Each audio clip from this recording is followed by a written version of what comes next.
ka ng 4 na araw, pagbalik mo may pasaka na. Tapos sabi sa akin mo sasabihin na binugbog kita.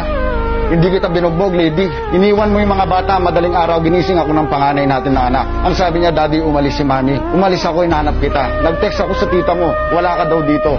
4 na araw kang nawawala. Kahit nanay mo, magulang mo, hindi ka alam kung nasan ka. Pag uwi mo, may pasaka. Basa ang damit na dala mo, nasa bag. Pag uwi nyo, kasamang magulang mo, kinuha sa akin yung mga bata. Kinuha nyo, umalis kayo. Sumuyo ako sa'yo.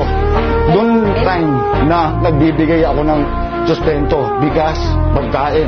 Ayahan mo kong magsalita dahil puro kasinungalingan ang sinasabi mo. Lady, naging mabait na ako sa'yo.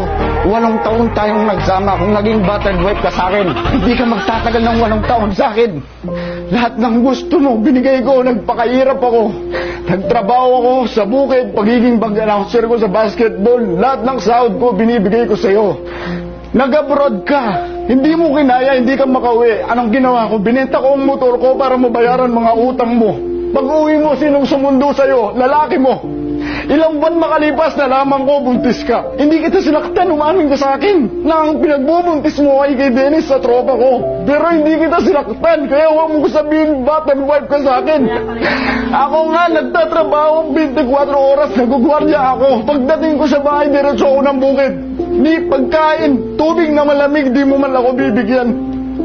Tapos sasabihin mo, battered wife ka.